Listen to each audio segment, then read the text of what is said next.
Now we're going to move on to esports. We're going to go to the other side of the world, not North America. We're going to go to Shanghai, where Dota 2, Defense of the Ancients. We're talking esports. We've got to be talking to Adam. Adam, I know you're smiling because you know I've done my research.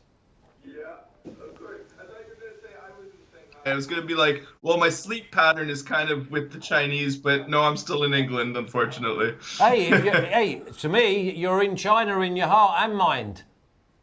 That's right. Yeah, and as I said, my dreams. Okay, well, listen, before, obviously people know that we've spoken before on esports, and I do have a love of certain ones. It's the all or nothing with me. But how's my team Liquid doing? Well, I don't think it's their year, Flash. Sorry, there's a dog going off outside my window, and it's not mine. There's nothing I'm going to be able to do about it. So sorry if you can hear that. No problem at all. Team Liquid, yeah, they are the TI7 champions.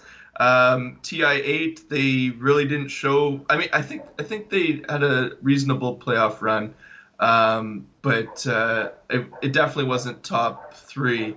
And then this year they got rid of their mid laner, Matumba Man, who was part of the longest, most successful Dota roster, really, for the better part of 2-3 years there. And they brought in a very talented player, Weeha, and they got second place at Epicenter in Moscow. I think that was around the time we last chatted, actually.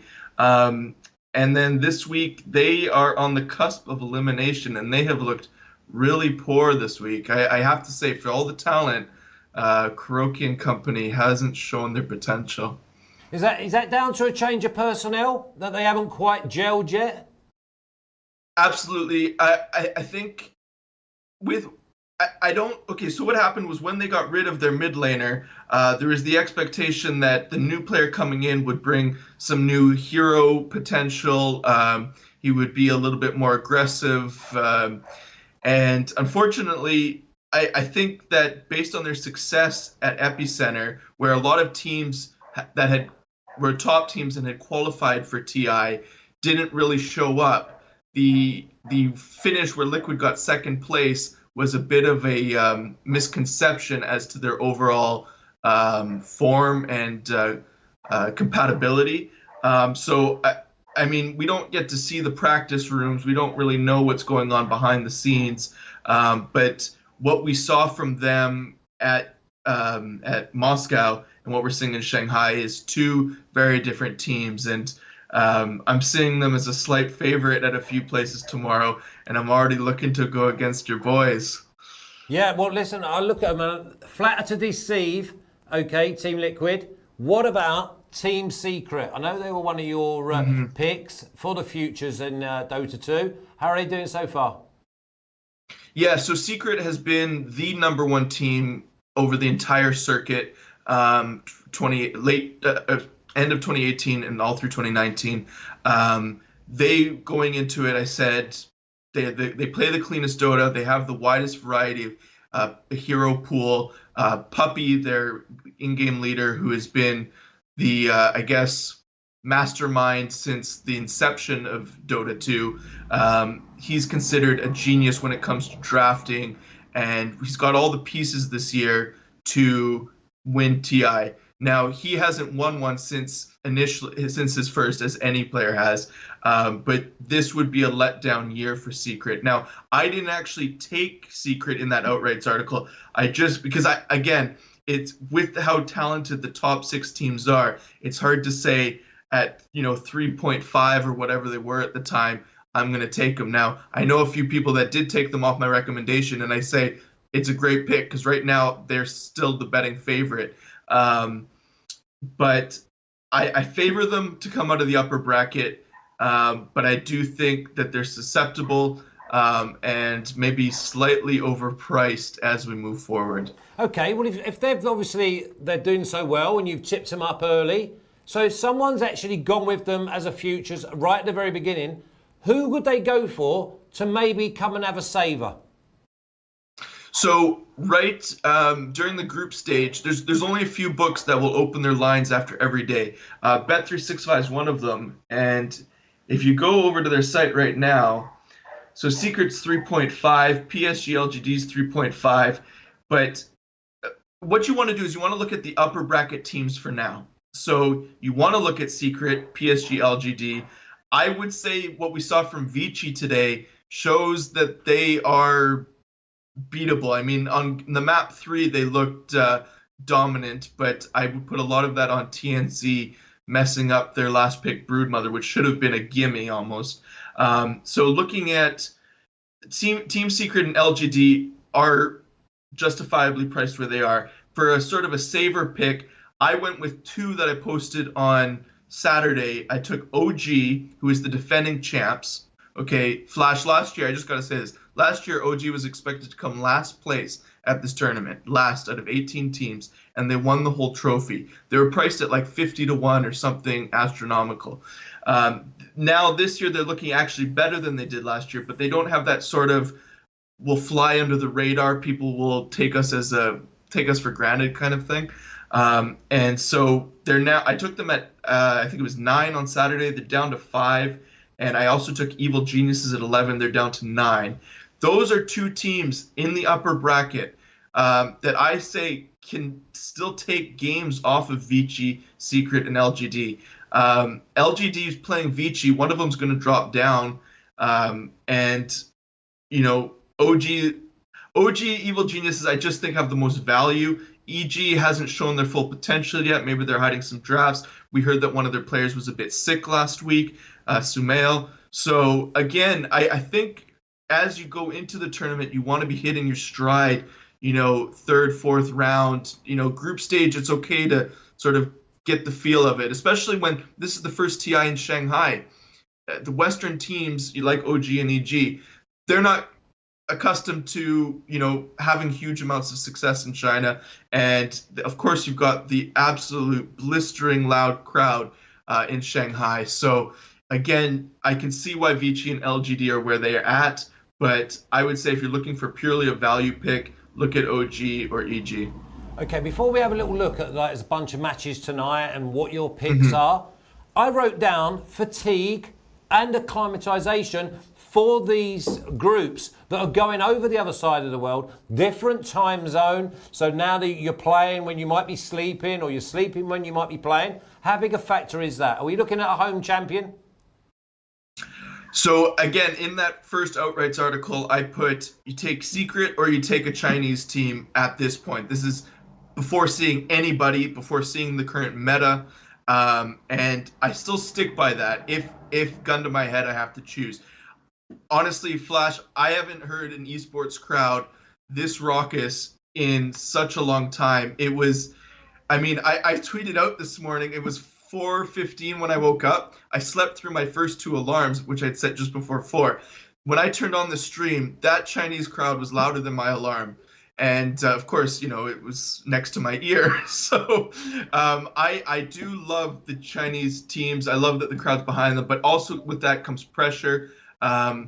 And, you know, Chinese fans are fanatics. You know, when the Chinese teams were behind in their games today, it was dead silent. So that you feel that as a player, just like, I mean, you play professional sports. You feel when the crowd is anxious for you to do better, and you feel when it's, you know, behind you, and that affects your psychology, I imagine. And even in these soundproof booths, you know that these players are feeling the crowd, whether it's for or against them.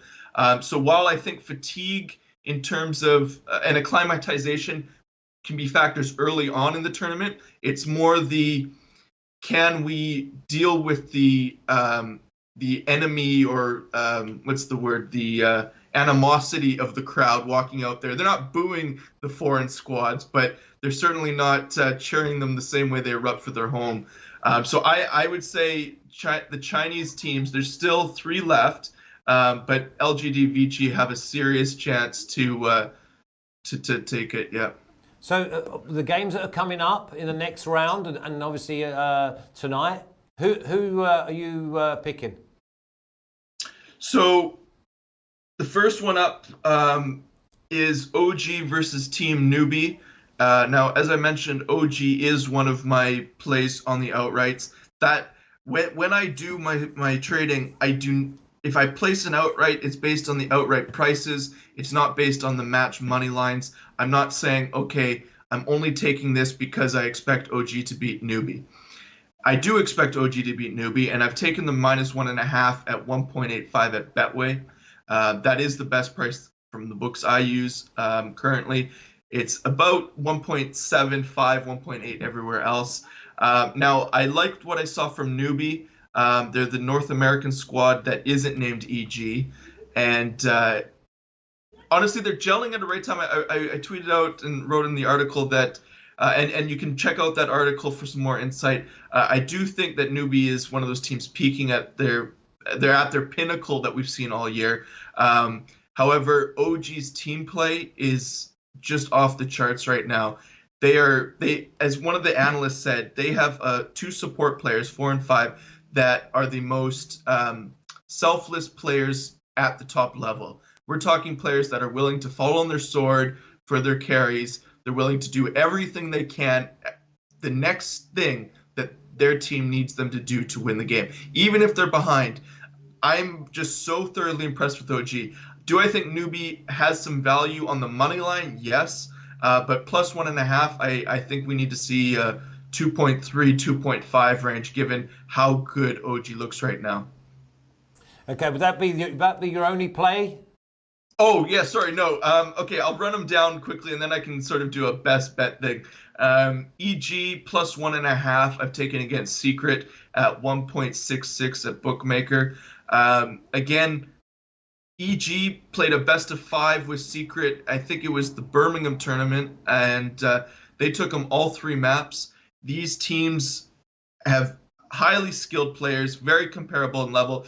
What I think it comes down to is Secret is more versatile. They are able to come up with never before seen drafts, I guess you might say, or new ways to run the drafts. Maybe as I heard today, they can switch a 4 and a 5 mid game or a 3 and a 4.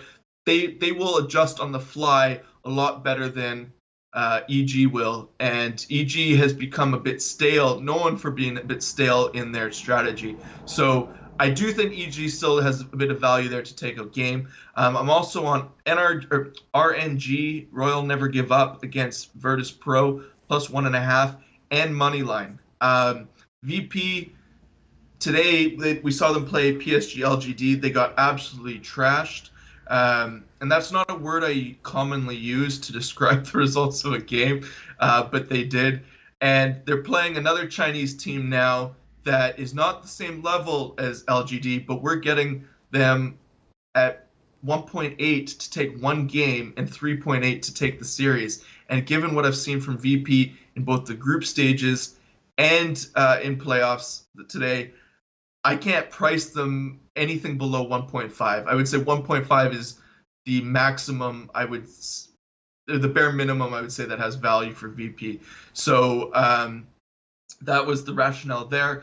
And my final play on tonight is TNC Moneyline 2.0 at Bet365 against Team Liquid. And the rationale there was Team Liquid still adjusting, they're still very talented. Can they beat TNC? Yes. This line should be closer to like a 1.8 TNC, 1.9 Liquid, or 1.9 each way. So I think there's just marginal value on TNC there. Right now I've put a unit down, but I might throw a half unit down, additional half unit, seeing after I've broken it down a little bit more. Okay, round it up for me, Ad.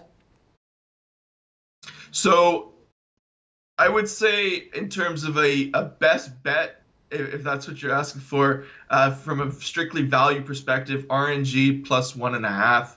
I'm not typically a guy that does, bankers or plays of the day. I'm a high volume person.